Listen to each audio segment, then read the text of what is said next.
Bom dia a todos. Bom, essa palestra estava prevista para as 11h30, mas vamos começar um pouco antes, de repente a gente tem até uns minutinhos, né? Ok, eu, como sempre, falo muito, então eu vou tentar mostrar para vocês um pouco sobre essa área de análise forense de documentos, por que é uma área que está hoje chamando a atenção, com grandes problemas. Eu posso comentar sobre alguns casos em que eu tive envolvido, que eu estou envolvido, ligados à área forense. Bom, então, ao longo da palestra, eu vou tentar dar algumas noções sobre o que a gente tem feito.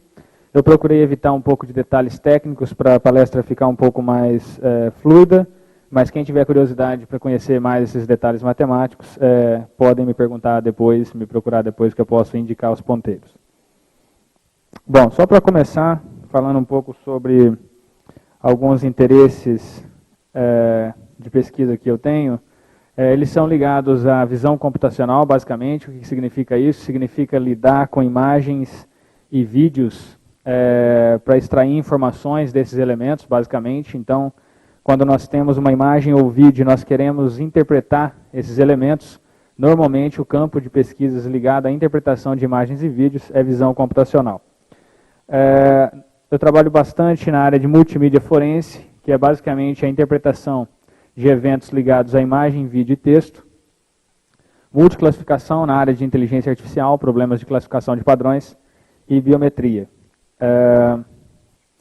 E, consequentemente, privacidade digital, que está ligado a esses temas, né?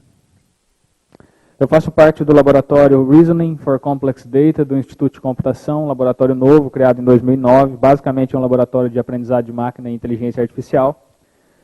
Nós trabalhamos nesse laboratório em 5 professores, conjuntamente o professor Eduardo Vale, da Engenharia Elétrica, o professor Jacques Weiner, Ricardo Torres e Ciome Goldenstein, do IC, e eu. Nós temos algumas parcerias com a Polícia Científica, com a Polícia Federal, o NIST americano, algumas empresas e universidades, além da União Europeia.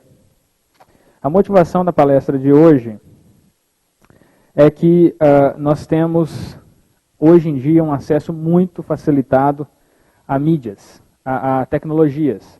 Para vocês terem uma ideia, só no ano de 2007, por exemplo, é um dado já de 6 anos atrás, 12 bilhões de dólares foram vendidos em câmeras digitais.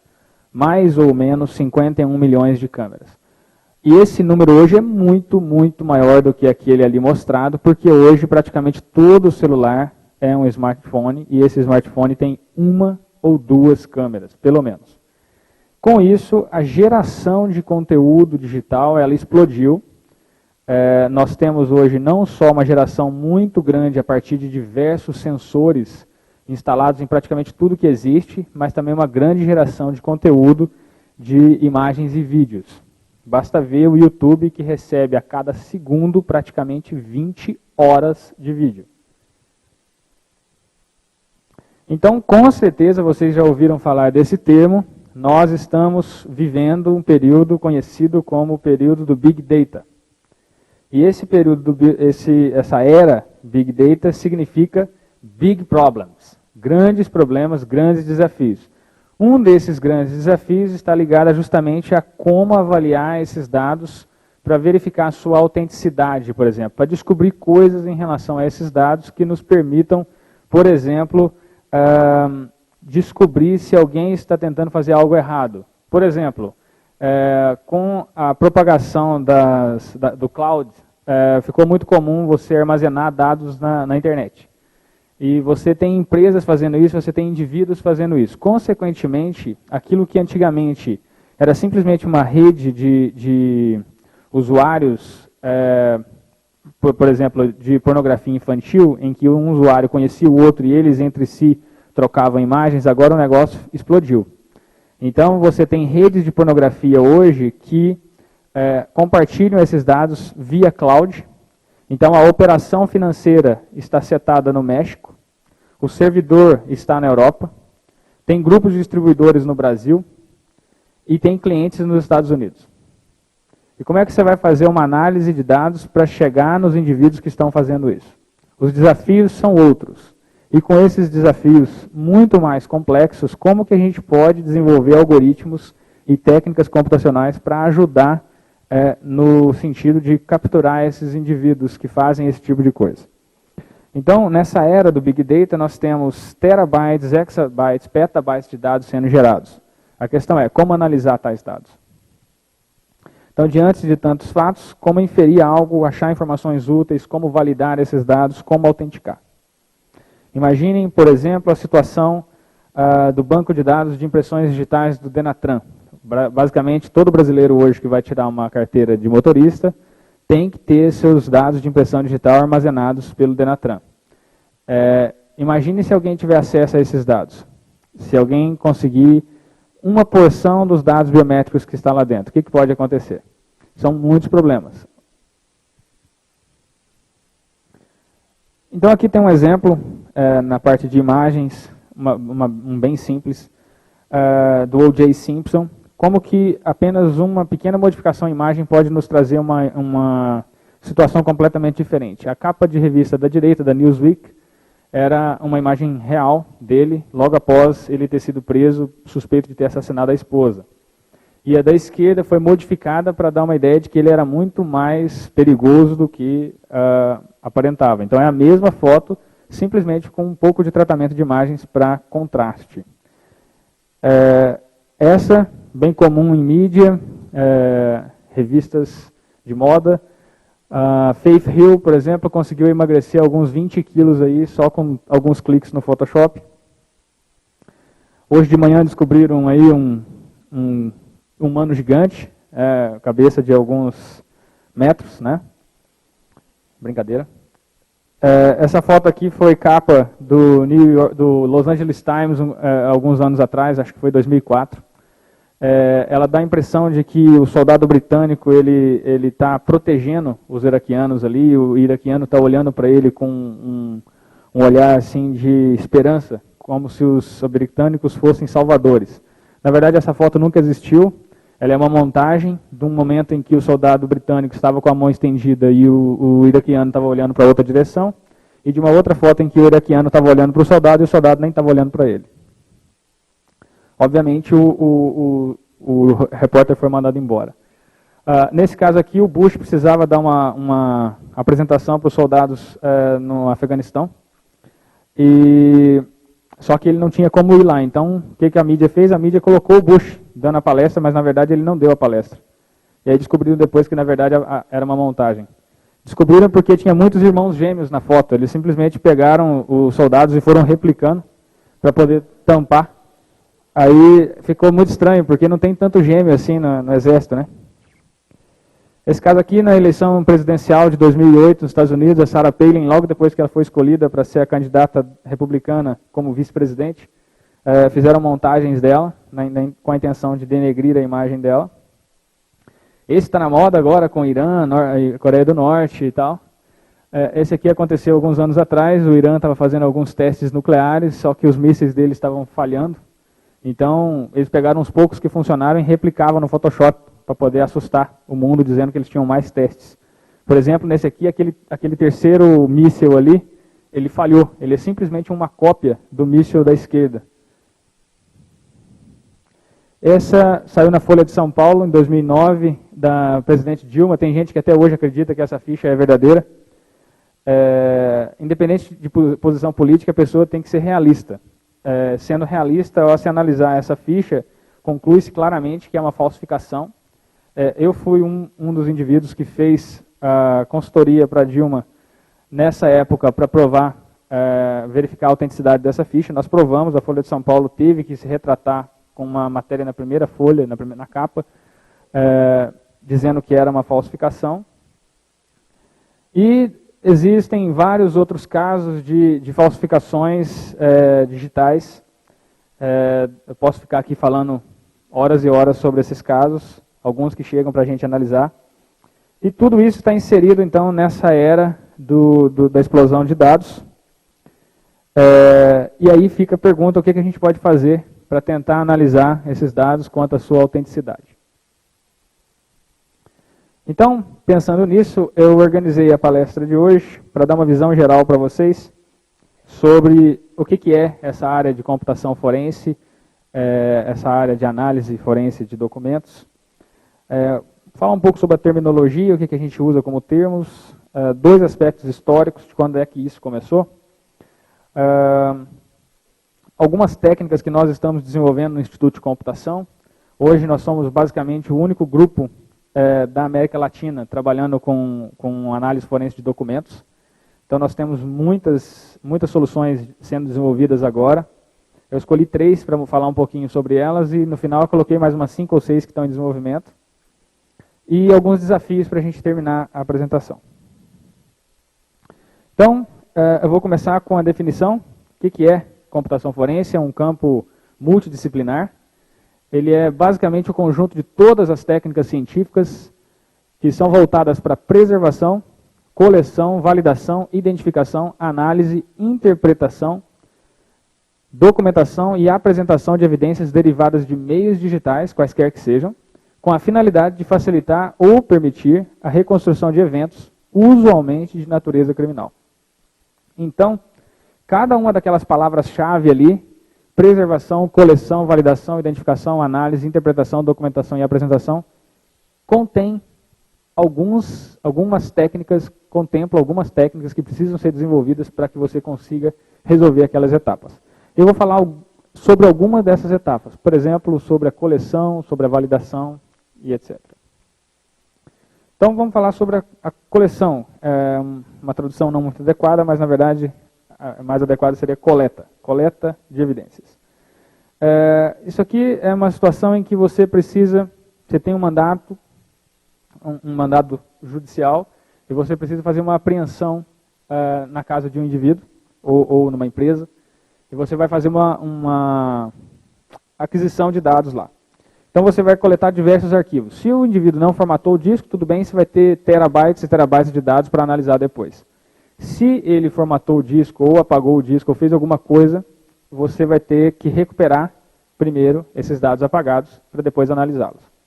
Então, na situação em que você já tem os arquivos diretos, tudo bem, a coleta foi tranquila, a gente vai passar para a próxima etapa, que é a questão da organização. Mas, se a coleta não foi boa, ou seja, alguém estava infiltrado na polícia, avisou a empresa de que ia haver uma apreensão, coisa do tipo, provavelmente eles apagaram esses dados. E aí a gente precisa recuperar os dados do disco, por exemplo. Então nós temos 2 conjuntos de grupos de algoritmos para trabalhar aqui. Se a formatação do disco foi lógica, por exemplo, houve apenas uma desconexão entre os ponteiros da tabela de arquivos e a localização efetiva desses arquivos no disco, nós podemos utilizar técnicas de file carving.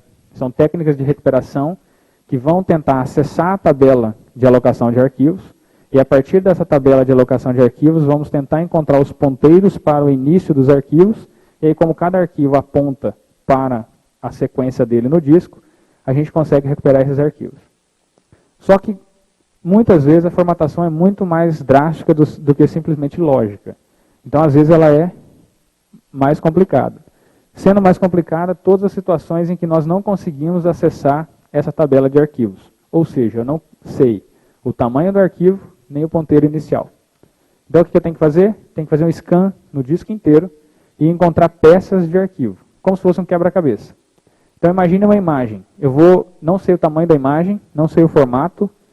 Então, o que eu tenho que fazer? Olhar o disco inteiro para tudo e quanto é coisa que parece pedaço de imagem.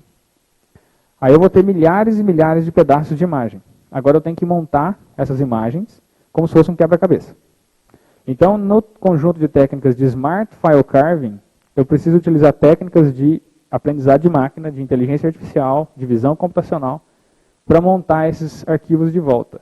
Só que para montar arquivos, eles têm que ter estrutura. Então, poucos arquivos têm estrutura que me permitem montar como quebra-cabeça. Imagens são um deles. Arquivos PDF, outros. Mas nem todos os arquivos são possíveis de montar como se fosse quebra-cabeça. Tá? Então, existem soluções que trabalham para recuperação de arquivos. Por exemplo, se vocês têm, se algum dia vocês perderem as suas fotos num cartão de memória, eles forem apagados, não se desesperem, é possível recuperar esses arquivos. Inclusive tem software que faz isso muito bem, como por exemplo um software chamado Adroit. Esse software ele permite a recuperação de imagens que foram apagadas e ele monta como se fosse quebra-cabeça. O máximo que vai acontecer é, às vezes, você montar uma foto, ele montou quase todos os pedaços, faltou alguns pedaços ali no finalzinho, mas pelo menos você vai conseguir recuperar alguns pedaços dessa foto. Uma vez que você faz a coleta, então, você precisa organizar esses dados, porque imagine que você aprendeu 1 terabyte de dados. O que isso quer dizer para você? Se você não consegue interpretar esses dados, não quer dizer nada. Foi o que aconteceu no caso do Daniel Dantas. Foi feita uma apreensão nos diversos computadores do Daniel Dantas e tinha mais de 10 terabytes de dados no que foi apreendido junto com as empresas dele. E tinha tanto dado ali que pouco se pôde fazer para se descobrir alguma coisa, e para complicar, muitos desses dados estavam criptografados. Então, no mínimo, você precisa utilizar algumas técnicas iniciais para agrupar esses dados para depois fazer alguma análise. E alguns desses agrupamentos podem ser tão simples quanto analisar os metadados dos arquivos que possuem metadados, agrupar, por exemplo, por tempo, distribuição ao longo do tempo, por tipo de arquivo e etc. Mas no cenário forense, metadado não quer dizer muita coisa, porque eles podem ser simplesmente alterados. Pode ser simplesmente um get e um set, você muda o cabeçalho de uma imagem para dizer o que você queira. Você pode agrupar por imagens similares, por faces, isso aqui é muito utilizado. Quando a gente tem uma apreensão de computadores, normalmente você quer localizar todas as fotos de pessoas primeiro. Você usa localizadores de face. A partir de todas as fotos de pessoas, você filtra então essas fotos por um lado. Depois você pode tentar analisar quais são as faces mais frequentes para tentar montar o grafo de relacionamento social do indivíduo. A partir disso você pode ir na rede social, no Facebook, etc., procurar mais informações sobre essas pessoas. Ou você pode analisar essas faces, agrupar essas faces e depois verificar se as imagens possuem pornografia. Uma vez que elas possuem pornografia, mais um passo, verificar se é pornografia infantil. Tudo isso a partir da filtragem. Você filtra primeiro o que é foto com pessoas, depois o que é foto com pornografia, depois o que é foto com pornografia infantil. Com isso você reduz o trabalho do perito para analisar apenas algumas imagens e realmente descobrir se o indivíduo que estava como suspeito cometeu algum crime. E o agrupamento por objetos similares, por exemplo. Você quer achar, você quer todos os vídeos que tem o carro que estava com a placa XYZ 4020, porque esse carro é um suspeito de ter participado de um roubo, alguma coisa do tipo. Uma vez que você consegue essa organização inicial dos dados, você tem que fazer você tem três conjuntos de operações: análise, classificação e autenticação. Aqui a gente está interessado, por exemplo, em verificar se os objetos foram adulterados. Se isso é, por exemplo, evidência que vai ser utilizada numa audiência ou na Corte de Justiça, a gente precisa primeiro provar se a evidência é válida, se ela não teve nenhuma adulteração. Por exemplo, você tem uma foto. Essa foto, teoricamente, ela incrimina uma pessoa. Mas primeiro, antes de você analisar o conteúdo da foto para aceitar se ela incrimina ou não um determinado indivíduo, você tem que responder se ela é autêntica, se ela não foi adulterada de alguma maneira. Atribuição, esse é um problema interessante, no sentido de que você quer identificar qual foi o dispositivo físico utilizado na captura de um documento, na geração de um documento. Por exemplo, você tira uma foto, e aí você quer saber qual foi a câmera que tirou essa foto. Aí alguém fala assim, pô, mas é fácil, basta ir no cabeçalho EXIF da foto, e você vai saber qual foi a câmera e qual foi o modelo. Não é. Porque olhar o cabeçalho EXIF, como eu disse agora há pouco, não tem nenhuma validade legal. Você pode ter qualquer foto que foi adulterada e o cabeçalho EXIF ficou intacto, ou o contrário, a foto não foi adulterada, mas o cabeçalho EXIF foi adulterado. Então, nessa parte, nós queremos descobrir, baseado no conteúdo da foto, qual foi a câmera que gerou aquela foto. Por que isso é importante? Imagina o seguinte, você faz uma apreensão na casa de um indivíduo e ele é suspeito de ser criador de pornografia infantil. Se você encontra na casa do indivíduo 3, 4 fotos de pornografia infantil e ele simplesmente alega que ele apenas visualizou aquelas fotos, que recebeu ou que nem sabia que tinha no computador, ele vai ser julgado segundo um ponto de vista. Mas, se você faz uma apreensão na casa do indivíduo e você encontra um conjunto de câmeras, um conjunto de fotos, e você consegue provar que as fotos vieram daquelas câmeras, ele não é mais um mero espectador, ele é o criador do conteúdo. Então, ele vai sofrer um julgamento, um processo de julgamento, num outro ponto de vista, completamente diferente.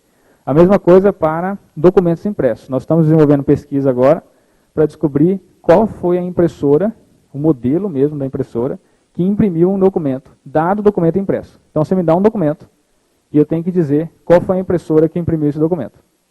Por que isso é importante? Mesma coisa, se você faz uma apreensão na casa do indivíduo de notas falsas, ele pode alegar simplesmente que pegou no mercado da esquina. Até você desprovar isso, mostrar que ele está mentindo, é difícil. Mas se você faz uma apreensão, você encontra a impressora, você encontra algumas notas falsas e você prova que a nota falsa veio daquela impressora, ele é criador do conteúdo. Logo, o julgamento vai ser diferente. Nós temos aqui a parte de análise de mensagem escondida. Verificar se uma imagem, por exemplo, ou vídeo contém uma mensagem escondida. Não sei se já ouviram falar disso, mas isso é bem comum. Inclusive, um traficante colombiano bem graúdo foi preso recentemente, alguns anos atrás, em São Paulo, o Juan Ramon Abadia.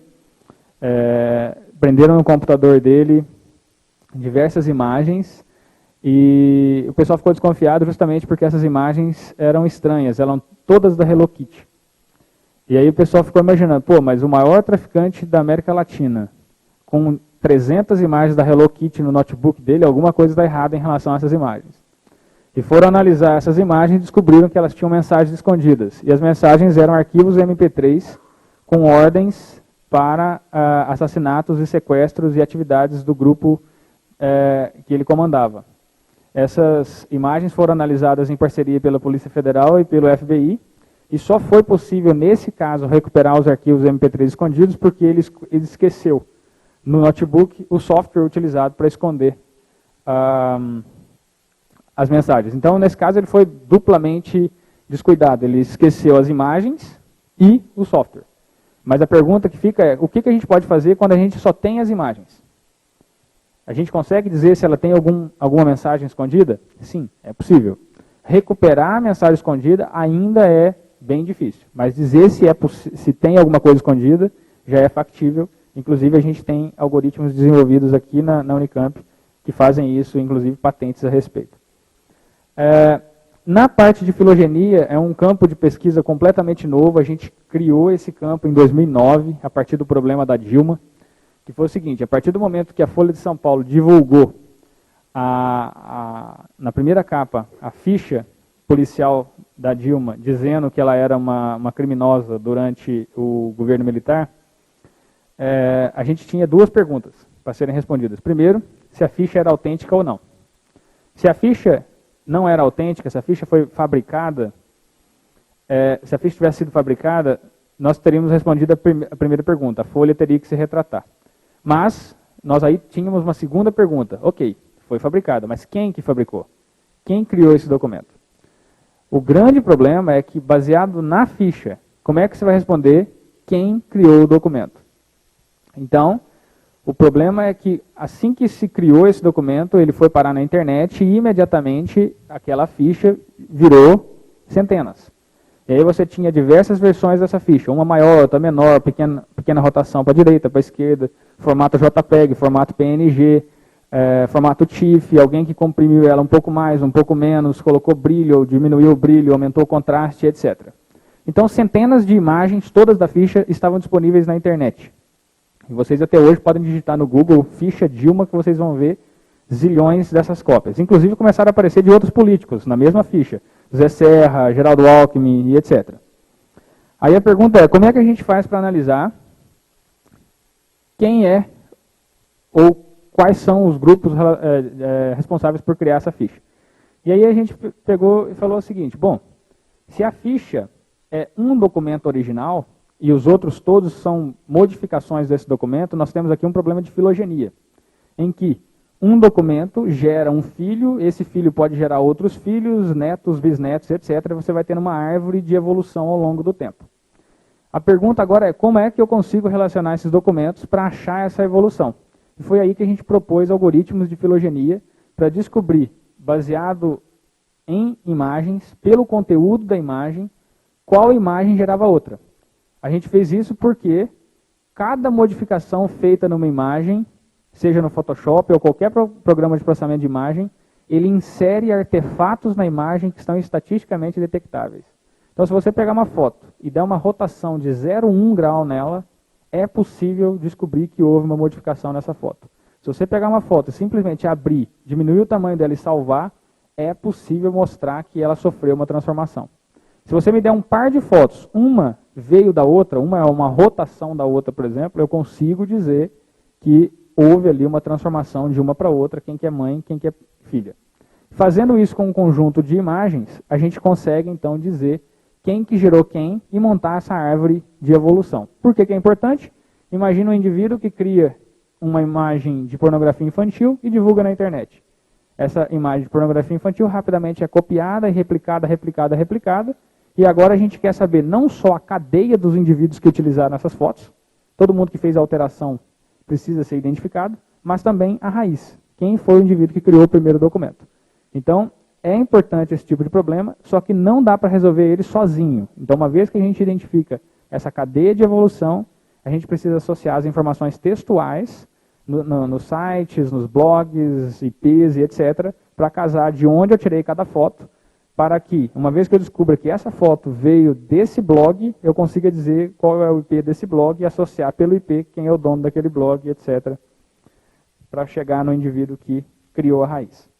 Então, filogenia é um campo totalmente novo, a gente tem algoritmos que fazem isso, inclusive hoje a gente consegue acertar qual é a raiz do problema, qual foi o primeiro documento com 98% de corretude.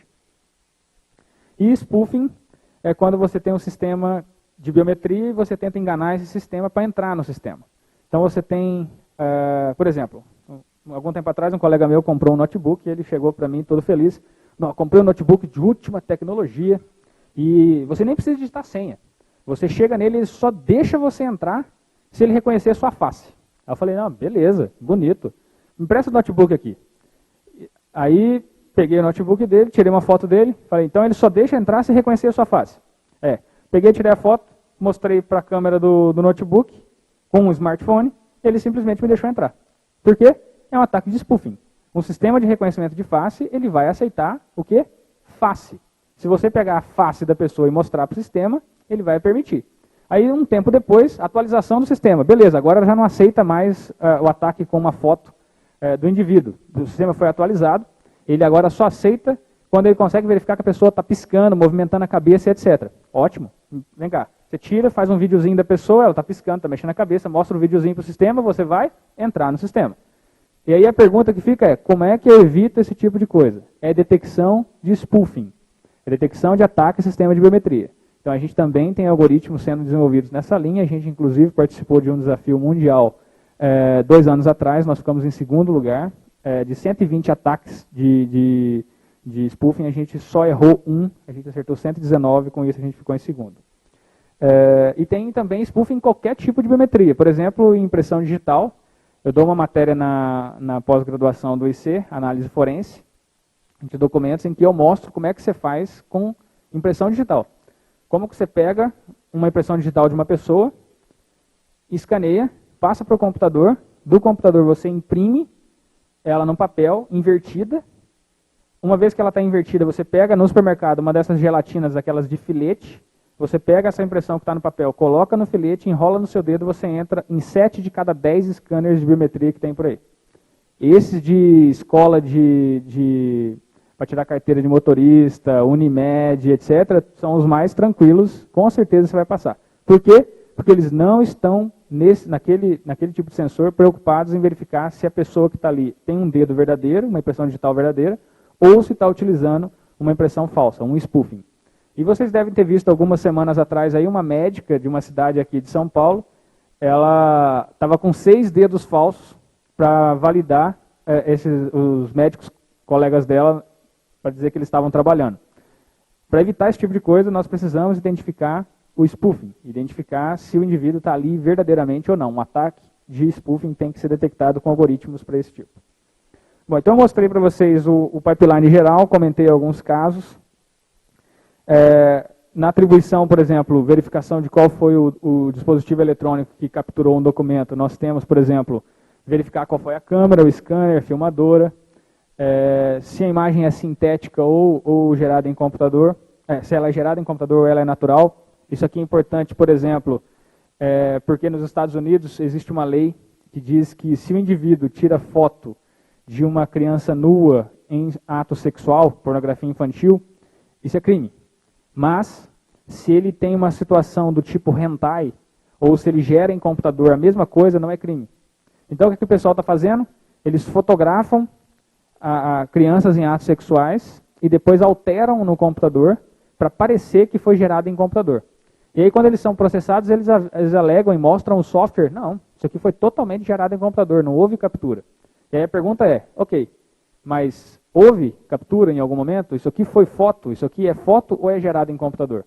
Então, a identificação do que é imagem sintética ou imagem natural também é um problema de muito interesse, principalmente por causa dessa lei americana, que é a CPPA, Child Pornography Act.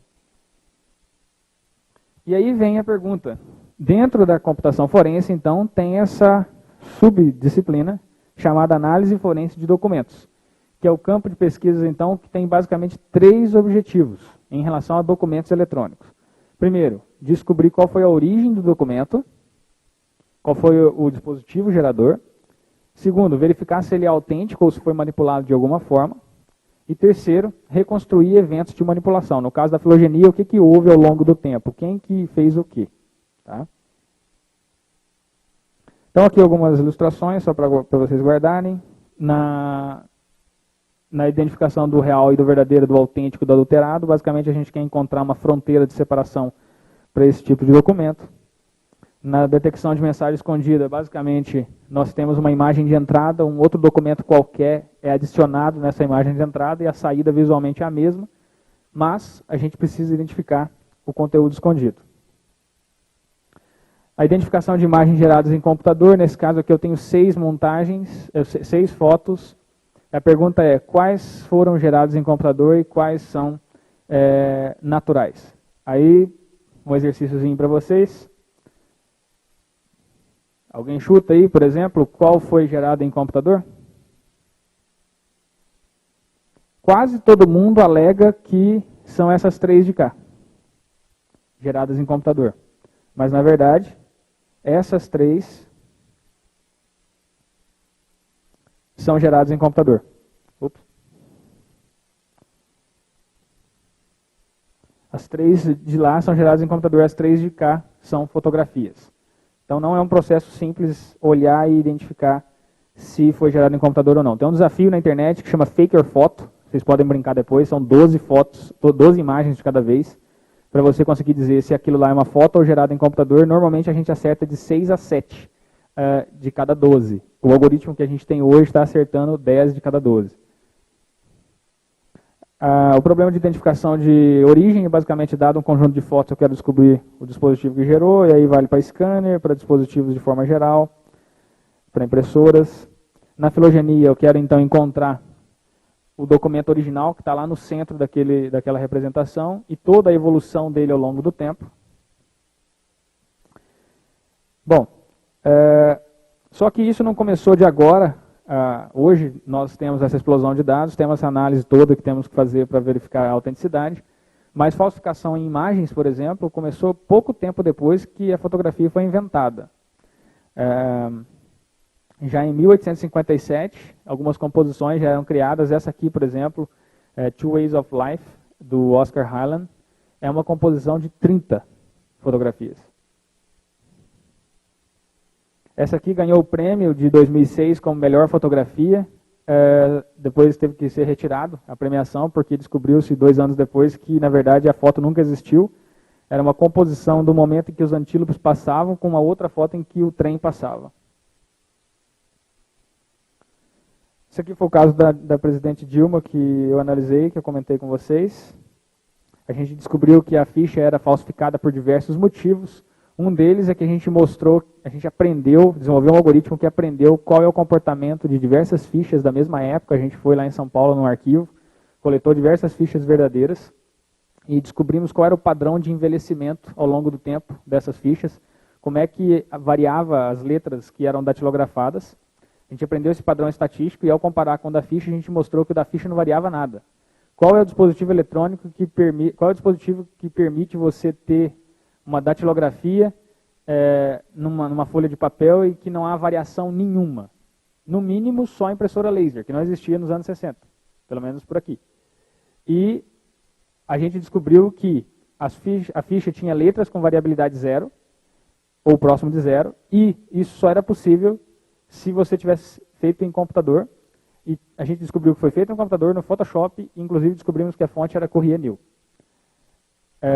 Totalmente fabricada aquela ficha.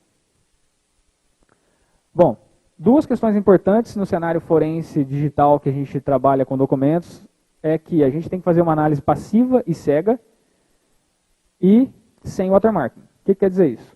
O passivo significa que eu nunca vou colocar uma marcação digital para verificar se o documento é verdadeiro. Ou seja, eu pego o documento, eu não sei se ele tem uma marcação, um watermarking.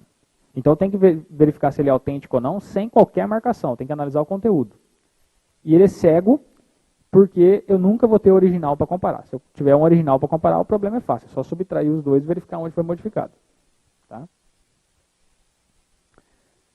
E o que a gente tem feito como esforço de pesquisa hoje, então? Basicamente, identificar as falsificações, verificar se é gerado em computador, identificar qual foi a fonte geradora, detectar se tem mensagem escondida e tentar encontrar a evolução dos documentos ao longo do tempo, quem foi o original, como é que foi a árvore de filogenia deles ao longo do tempo. Eu vou dar até um exemplo, nesse caso de filogenia daqui a pouco, que é no cenário de vírus e worms em computador. Para entender um pouco do que eu vou falar daqui a pouco, como é que a gente identifica essas falsificações em fotografias, por exemplo? Só para ter uma visão geral de como é que é o pipeline de uma câmera e onde a gente pode desenvolver algoritmos para identificar a falsificação. Então você imagina que você tem uma cena linda de uma árvore e você quer tirar uma foto dela. Então essa foto vai funcionar da seguinte maneira: o sol vai incidir nessa cena, essa cena vai enviar essa luz que vai ser capturada pelo sistema de lentes. Esse sistema de lentes tem alguns algoritmos para exposição, foco, estabilização da imagem. Depois você vai passar, essa luz ajustada vai passar por filtros de infravermelho, anti-aliasing, filtros para melhorar a qualidade visual. Depois disso, cada fóton de luz vai chegar, então, nos sensores de imageamento. Se você tem uma câmera 1000 por 1000, você vai ter 1000 por 1000 posições que vão integrar esse fóton de luz para dar uma resposta, uma função de resposta. Isso vai ser feito aqui nos sensores de imageamento, onde você tem CCD ou CMOS ou outro sensor. Depois disso, nós vamos para o mosaico, porque para as câmeras ficarem mais baratas, a gente tem apenas um tipo de sensor, um tipo de receptor por fóton. Então, uma foto RGB, a gente só vai ter o R, ou o G, ou o B, e aí olhando os vizinhos, a gente vai combinar esses vizinhos para conseguir o RG e B. Então eu pego o vermelho, olho os 2, 3 vizinhos aqui e consigo o azul e o verde. Depois eu olho o vizinho que é azul, eu pego o vermelho e o verde. Assim eu faço para a foto inteira. Por isso que a maior parte das câmeras que a gente vê, quando a gente tira uma foto outdoors, a foto é linda se o dia estiver ensolarado e for de um ambiente verde, de uma paisagem. Por quê? Porque as câmeras hoje em dia elas têm 2 vezes mais sensores de verde do que de azul e de vermelho. Então qualquer foto de uma vendedora de câmeras, você vai ver que as fotos são claras em dias ensolarados e de ambientes externos e verdes. Por quê? Porque a foto fica mais bonita. É justamente aqui que está essa distribuição. No mosaico você tem 2 vezes sensores verde, depois 25% de azul, 25% de vermelho. Aí no mosaico, então, é como é que eu vou combinar os vizinhos para poder ter essa foto colorida. Depois disso eu passo para a unidade de processamento de imagem, onde eu vou fazer o demosaico, que é justamente combinar os vizinhos para que cada ponto tenha RG e B, gerar então correções na imagem, realçar e colocar a fotografia resultante que vai ser comprimida em JPEG ou não vai ser comprimida, vai ser o formato RAW. Bom, se você faz qualquer modificação na imagem, então você tem que identificar se ela foi falsificada. Então o que vai acontecer? Se você pegar um pedaço de uma foto e colocar em outra, o que vai acontecer? você vai estar quebrando propriedades aqui do mosaico. Por quê? O mosaico de uma foto vai ser diferente de outra, a não ser que a câmera que capturou as duas fotos tenha sido a mesma, o firmware tenha sido o mesmo. Por quê? Porque aí o mosaico vai ser o mesmo processo. Mas se isso acontecer, uma imagem, se ela for JPEG, por exemplo, ela é dividida em blocos 8x8, em cada bloco você aplica uma transformação de cosseno, você tem um conjunto de coeficientes. Se você tiver uma foto, ela é dividida em 8x8, aí você tem uma outra foto dividida em 8x8, você pega um objeto daqui e coloca aqui, obviamente o grid 8x8 daqui não casa com o grid 8x8 daqui. Então, na região da foto, na região do objeto colado, vai ter uma quebra do que era 8x8. Então, analisando isso, a gente vai conseguir dizer que houve uma composição de imagens. Outra forma é que a luz que chegou incidente no sensor da câmera, ela é única. Então, se você tiver uma foto em que houve uma captura, estava um dia ensolarado, o sol estava desse lado aqui, aí você pegou uma foto de outra pessoa e colocou do lado aqui meu, e naquela foto ali, o sol estava do outro lado, a hora que colocar as duas pessoas vai ter um sol de cá e um sol de cá. Impossível, a gente só tem um sol na Terra. Então a gente vai mostrar que a imagem foi composta também por inconsistência de iluminação. Então são esse tipo de algoritmo que a gente desenvolve aqui nessa área. Então basicamente a gente tem essas técnicas divididas em 6 grupos. A gente usa técnicas para detectar se houve clonagem, que é cópia-colagem, um objeto foi eliminado da imagem, alguém foi lá e deletou um objeto, apagou uma placa de carro, mudou um número de 6 para 8, etc. Técnicas que verificam se houve variação de características, como essa que eu contei, que o indivíduo pegou, a consistência está diferente do objeto que foi capturado. Técnicas que analisam inconsistência de descritores, você descreve a imagem estatisticamente, vai analisando ela pedaço por pedaço e encontra uma inconsistência. Inconsistência em relação ao processo de aquisição, você capturou a imagem com uma câmera Sony, modelo XYZ, número serial tal. E aí você encontrou um pedaço dessa foto que parece que veio de uma câmera Canon. É inconsistente, porque tudo tinha que vir de uma câmera Sony. Então você encontrou ali uma falsificação. Técnicas que analisam inconsistência de iluminação, como eu comentei, e a de compressão, como eu comentei, do JPEG 8x8. Então cada grupo de algoritmos tem que entrar numa dessas técnicas. Então eu vou comentar sobre 3. Está dentro do tempo aí? Eu vou comentar aqui sobre 3, então, que a gente desenvolveu aqui no Instituto. Vou tentar evitar um pouco da matemática para vocês conseguirem pegar a ideia geral, pelo menos. A primeira delas pode parecer, né, um negócio meio mágico, assim, meio artifício, mas funciona. Que é o seguinte, toda vez que você tira uma foto, você tem essa foto de uma pessoa, por exemplo, normalmente você tem no olho da pessoa um brilho branco. Esse brilho branco pode ser utilizado para descobrir qual é a posição do indivíduo que tirou a foto. Sim, não é mágica não. Vou mostrar como é que é feito. Então você tira uma foto de alguém. Tem uma pessoa aqui. Você tirou a foto dela, a luz que estava no ambiente bate no olho da pessoa e é refletida, a câmera pega aquilo. Então o olho é um refletor, porque ele está refletindo essa luz do ambiente. Então ficou aquele branco no olho. A partir daquele branco no olho, considerando que o olho seja um refletor perfeito, a gente consegue identificar qual é a posição do fotógrafo. E aí, analisando a posição do fotógrafo, eu consigo dizer o seguinte. Bom, se eu tenho uma foto, olhando a pessoa dessa foto, eu descubro que o fotógrafo está à esquerda. Aí tem uma outra pessoa do lado daquela, que foi composta, foi colocada ali artificialmente. E naquela pessoa colocada, eu olho que no olho dela, o fotógrafo está do lado direito, impossível. Porque uma foto só é vinda de um fotógrafo. É isso que a gente faz aqui. Então, basicamente, reflexos oculares, o pequeno branco na íris em uma fotografia, ele pode nos dar pistas importantes em relação a uma composição. A posição do reflexo ocular é determinada, então, por 3 coisas. Primeiro, pela posição relativa da fonte de luz do ambiente, pela superfície de reflexão, que vai ser o olho, e pelo visualizador, que no caso vai ser a câmera que capturou a foto. Então, reflexos oculares podem fornecer informações poderosas quanto à forma, a cor, a localização da fonte de iluminação em uma cena. E aí a gente usa uma lei da física, que diz que um raio de luz reflete a partir de uma superfície em um ângulo de reflexão igual ao ângulo de incidência medidos em relação à superfície normal. Então, nós vamos ter isso aqui. Nós vamos ter um ponto essa superfície aqui, vertical, vai ser o nosso olho. Aquele ponto ali no centro, chamado ponto de brilho P, vai ser o brilho branco do olho.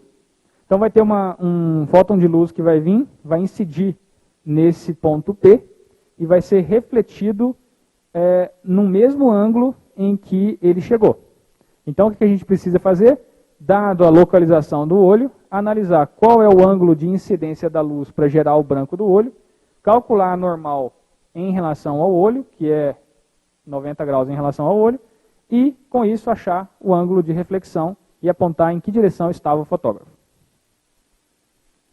Basicamente vai ser algo desse tipo aqui. Aqui está eu e minha esposa, nós queremos verificar se aquela foto é verdadeira ou falsa. Então localiza os olhos, nós temos lá 4 olhos, cada um deles tem o brilho branco, não sei se dá para ver daí. A partir daquilo a gente vai analisar, então, supondo que o olho seja um refletor perfeito, supondo que ele é uma esfera, e que reflete perfeitamente, como aqui o modelo computacional do olho. A fonte de luz vai mandar um fóton que vai incidir nesse olho que reflete perfeitamente. Se ele reflete perfeitamente, o ângulo de reflexão vai cair justamente na câmera. Então, achando a direção achando a direção da luz que incide, eu vou conseguir achar onde vai estar o fotógrafo. Então, basicamente, o processo se resume a achar os olhos, isolar os olhos, calcular a direção de luz, assumindo que o olho é um refletor perfeito.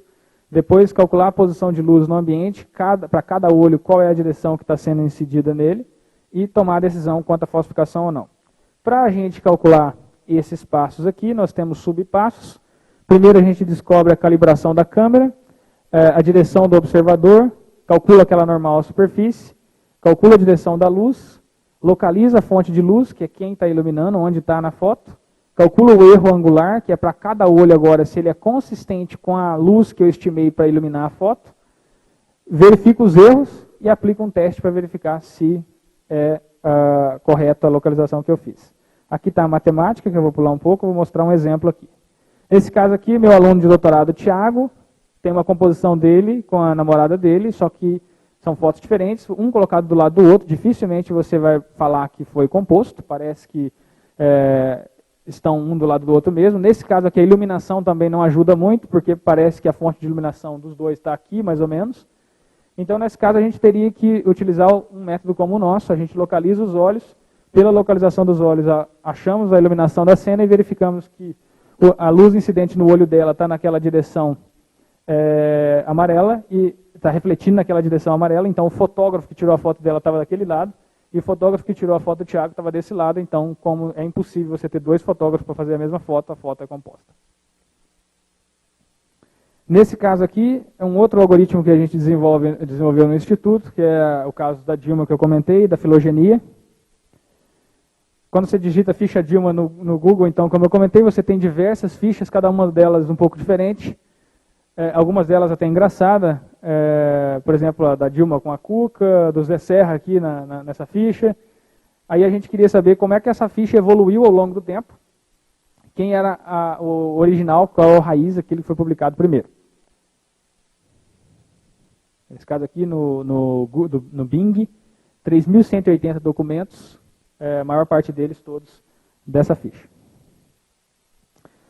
Então agora eu vou fazer alguns aqui lembrarem daquele algoritmo que a gente vê no curso de Ciência da Computação, de árvore geradora mínima.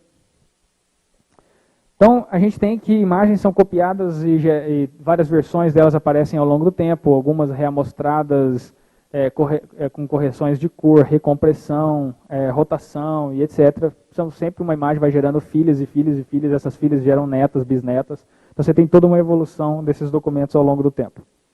Então, identificar um conjunto de imagens parecidas, então você tem um conjunto, você coletou lá do Google todo o conjunto de imagens parecidas da ficha. Qual é o documento original? Qual foi a estrutura? Como que esses documentos se relacionam ao longo do tempo? Quem gerou quem? Então a gente quer contar a história de transformações de cada duplicação aqui de imagem, que é uma duplicação que a gente chama de duplicação próxima. Near duplicate. Ela não é uma duplicação exata, porque se fosse assim, bastaria calcular um MD5 de cada documento, você veria que eles eram idênticos. É uma duplicação parecida. A imagem ela é parecida no conteúdo semântico, mas ela teve uma pequena alteração de compressão, rotação ou alguma outra transformação. Então isso tem diversas aplicações. Por exemplo, em segurança, eu vou conseguir chegar em quem foi o suspeito que gerou um conteúdo ilegal. Em forense, eu vou conseguir chegar próximo da raiz para fazer uma análise se o documento é verdadeiro ou não. Em copyright, eu vou conseguir descobrir se o indivíduo está quebrando um copyright numa distribuição de documento. Rastrear arquivos. Nesse caso aqui é uma aplicação muito interessante. Isso aqui não é só para imagens, não é só para vídeo. A gente tem hoje soluções para vídeo e imagens. Estamos começando agora com texto e com software, com vírus. Porque é o seguinte, você tem um vírus ou um worm, ele é detectado por um antivírus. E aí acontece que esse worm, naturalmente, um indivíduo vai lá e modifica esse worm um pouquinho, então ele gera um filho, porque ele veio de um worm original. E se ele gera um filho, o antivírus já não consegue pegar esse cara mais. E aí alguém vai lá e modifica o filho, que vira agora um neto. E aí que o antivírus não pega mesmo. E rapidamente você tem um worm que tem worm B, B1, B2, B3, B4, B5. Ele tem diversas estruturas ao longo do tempo. Nenhuma das estruturas filhas ou netas ou bisnetas o antivírus pega. O antivírus só consegue pegar o pai. O que a gente pode fazer? Uma vez que a gente consegue comparar essas diversas versões desse worm e verificar que um vem do outro, um é filho do outro é filho do outro é filho do outro, a gente pode dizer para o antivírus, olha, isso aqui tudo está relacionado, todos eles vêm desse cara pai aqui, então você pode detectar todo mundo aqui porque todo mundo é relacionado. Então a gente está indo nessa linha agora com um projeto que a gente está submetendo para a FAPESP. Rastreamento de notícias, a gente pode querer descobrir por um canal de televisão, dado uma notícia que acabou de sair, como é que essa notícia está evoluindo ao longo do tempo, como é que as pessoas estão aceitando aquela notícia, como é que eles estão replicando, dando like no Facebook, etc., como é que ela está evoluindo. Então a gente divide esse problema basicamente em dois subproblemas, no caso de imagens, por exemplo. O primeiro subproblema, eu tenho que calcular qual é a distância, a dissimilaridade entre dois documentos para poder depois descobrir a árvore de geração deles. Então, dado uma foto, por exemplo, 1000 por 1000 e uma 100 por 100, eu tenho que descobrir quanto custa sair da 1000 por 1000 e ir para 100 por 100, e quanto custa o contrário, ir da 100 por 100 para 1000 por 1000. Obviamente, nesse caso aqui, é muito mais caro eu ir da 100 por 100 para 1000 por 1000, porque não existe conteúdo para eu sair de uma coisa que é 100 por 100, uma matriz 100 por 100, e gerar uma matriz 1000 por 1000. Eu tenho que inventar, não existe. Mas, se eu tenho uma 1000 por 1000 para ir para uma matriz 100 por 100, eu tenho que jogar fora, então é muito mais simples. Então, o custo de ir para 1000 por 1000 para 100 por 100 é muito menor do que da 100 por 100 para 1000 por 1000. Logo, a probabilidade da menor ser filha da maior é maior do que a probabilidade da maior ser filha da menor. E a gente faz essa análise para todos os pares possíveis de documentos que a gente está analisando. Uma vez que a gente tem essa matriz quadrada, então, se eu tenho 100 documentos sendo analisados, eu calculo uma matriz 100% com a probabilidade de cada uma delas ter gerado a outra. Eu preciso agora de um algoritmo que calcula a árvore que gerou esses documentos. Calcular essa árvore é um problema de árvore geradora mínima em grafos. Então a minha matriz ela é um grafo, onde cada I e J é um nó, e agora eu preciso encontrar qual é a árvore geradora mínima responsável por ligar esses documentos ao longo do tempo. Então nesse caso a gente usa um algoritmo de árvore geradora mínima, no caso o Kruskal, aquele que a gente aprende em computação, com modificações para que ele passe a ser um algoritmo para grafos direcionados. O Kruskal que a gente aprende na computação é um algoritmo para grafos não direcionados. I, J, JI é a mesma coisa. No nosso caso, não. I de A para B é diferente de B para A.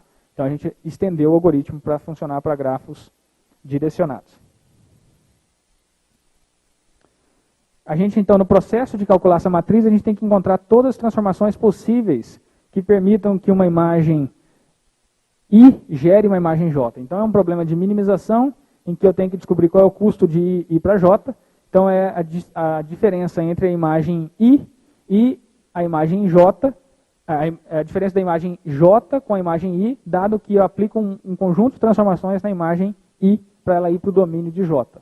Então, por exemplo, se a única transformação foi tamanho, a primeira imagem, a imagem J é 1000 por 1000 e a segunda é 100 por 100, eu tenho que descobrir quais foram os parâmetros que fizeram a 1000 por 1000 virar uma 100 por 100. Então, esses parâmetros estão nesse problema de minimização aqui que eu tenho que resolver. E aqui está a extensão do algoritmo. O algoritmo de 16 linhas, mais o cálculo da dissimilaridade permitem a gente encontrar a raiz do problema de documentos. Então, alguns resultados. A gente consegue, então, para vocês terem uma ideia, com 50 nós, 50 imagens parecidas, a gente consegue acertar a raiz 98% das vezes. E essas imagens podem ter sofrido rotação, recorte, brilho, contraste, compressão de diversos fatores, recompressão, transformação gama e etc. E mais que isso, a gente acerta 75% das relações de ancestralidade. Ou seja, quem é o pai, o filho, o neto, o bisneto, ao longo da árvore. Outras coisas que a gente tem desenvolvido no laboratório, para vocês terem uma ideia, que eu vou comentar aqui.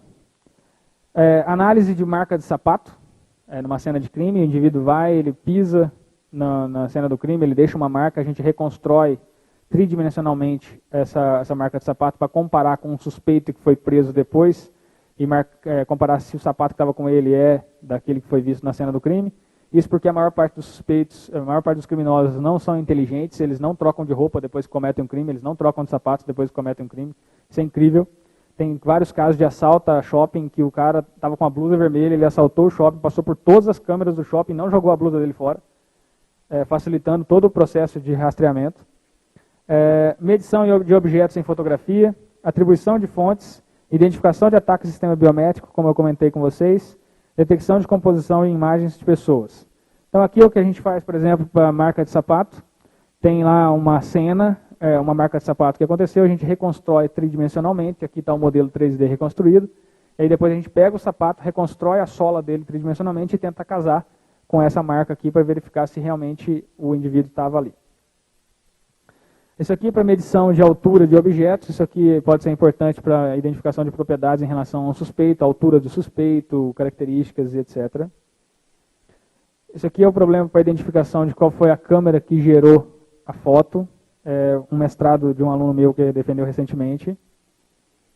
Esse é para identificar o ataque de spoofing, aquele que eu comentei do indivíduo que comprou o notebook. A gente basicamente aprende qual é a assinatura de ruído em relação a cada captura que o sistema biométrico faz.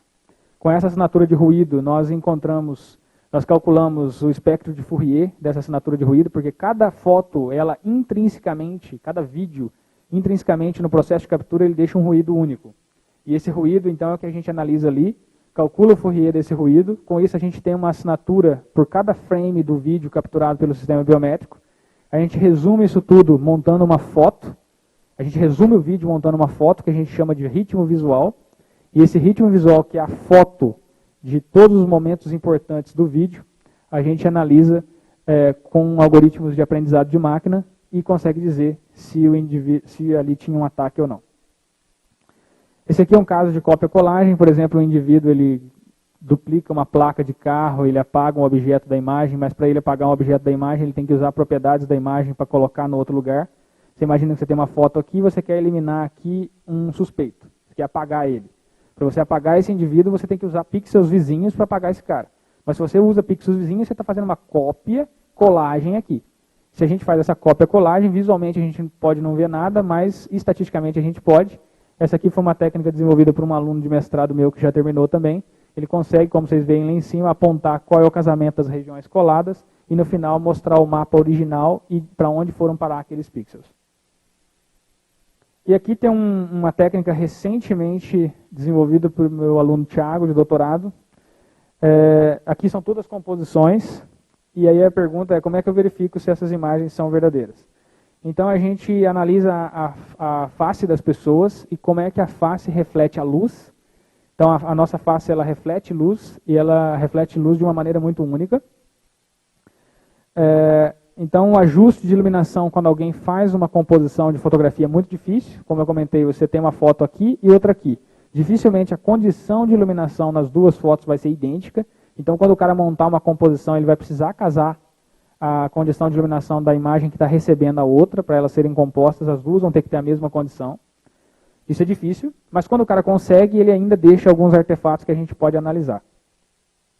Então, a nossa ideia aqui foi que a iluminação ela varia em ambientes diferentes. Se você está no ambiente interno, externo, com luz, com várias fontes de luz, como aqui, ou com luz só do sol, etc., isso varia. Então, nós exploramos a inconsistência de iluminação e nós utilizamos como ponto-chave calcular mapas de iluminantes, ou seja, como cada região do corpo reflete a luz. Isso, então, a gente segmenta uma imagem em diversos pedaços. Para cada pedaço, a gente calcula a reflexão, modelo de reflexão da luz naquela região.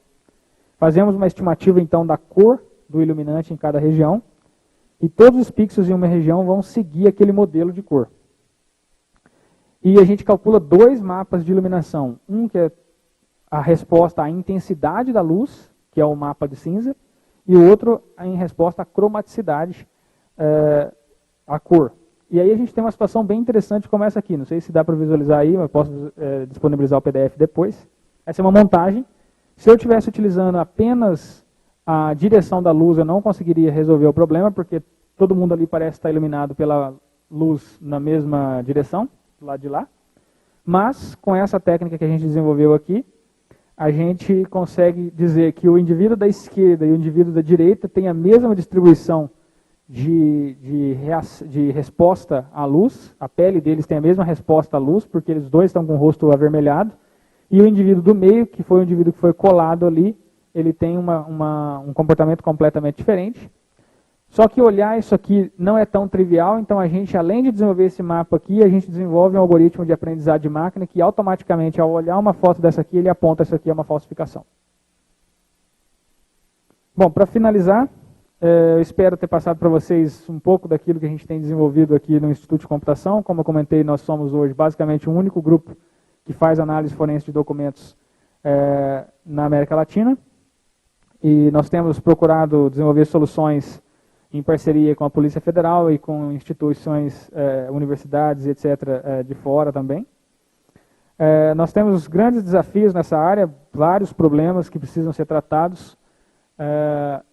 Nós precisamos sair do ponto em que os algoritmos só mostram que funcionam como provas de conceito. A gente tem que colocar esses algoritmos no mundo real para que eles sejam testados.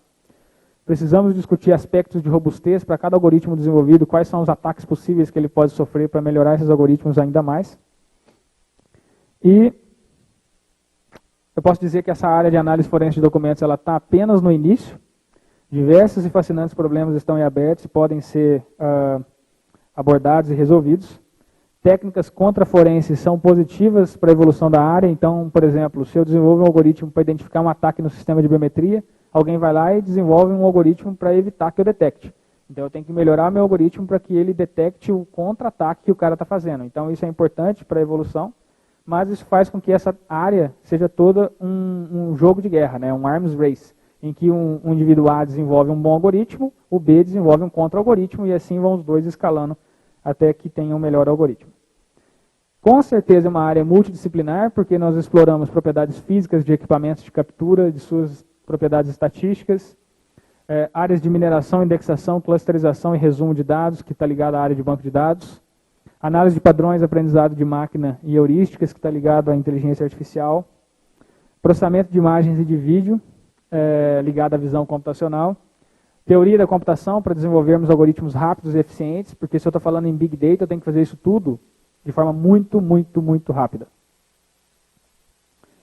Finalmente, uma frase que eu fiz na primeira vez que eu dei a disciplina de forense, para ficar como lembrança aqui, um trabalho colaborativo e multidisciplinar, com a utilização de diversas áreas do conhecimento, bem como a conscientização crítica de pesquisadores e entusiastas, podem nos conduzir um passo à frente. Então, só assim a gente vai conseguir andar com algoritmos eficazes para esse problema.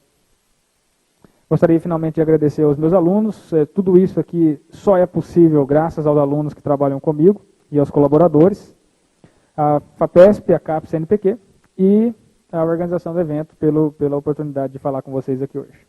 Obrigado.